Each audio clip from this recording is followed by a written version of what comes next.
किसी भी नेशन का सबसे बड़ा बैकबोन एजुकेशन होती है, परंतु रियलिटी में हमारे सिस्टम में एजुकेशन हो या ना हो, परंतु एजुकेशन में आज कोई सिस्टम नहीं है। इसके क्या कॉजेज है? The main cause of unprofessionalism in teaching, unupdated, untrained, unprofessional teachers. They basically move into the class with a fixed mindset and they repeat the same theory जो वो सालों से repeat कर रहे हैं.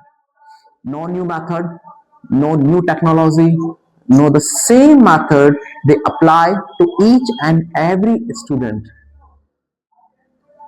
They know what to teach, but they don't know how to teach. They know that things which are important from exam point of view, but they cannot discuss with the students then why are they need to be study.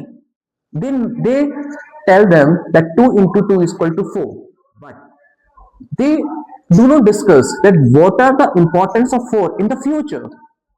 Second major cause, as per the national education policy 2020 के according स्कूलों को NCERT के अलावा कोई दूसरी book follow नहीं कर सकते, but most of the private institutes ने एनसीईआरटी के रेफरेंस में एक दूसरी बुक यूज करते हैं जो किसी प्राइवेट पब्लिशर्स के थ्रू दी जाती है।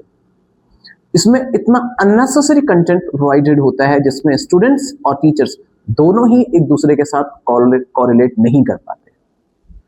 अल्टीमेटली लॉस सिर्फ स्टूडेंट्स का होता है। Third issue, poor assessment system. आज के टाइम पे जो असेसमेंट सिस्टम एबिलिटी बेस्ड और स्किल बेस्ड होना चाहिए, आज वही असेसमेंट सिस्टम सिर्फ एक रटने के लेवल पर बेस्ड हो गया।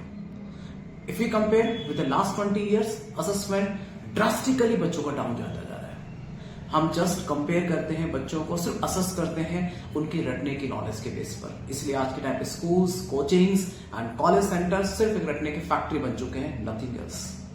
बच्चों का असेसमेंट ना ही उनके अंडरस्टैंडिंग बेस्ड, ना ही उनकी एनालिसिस बेसिस पर किया जाता है, और ना ही उनकी कोई एबिलिटी को मेजर किया जाता है, और ना ही उनकी एबिलिटी को ऑप्टिमाइज किया जाता है। जस्ट और जस्ट उनके रटने के बेस को सिर्फ मेजर किया जाता है।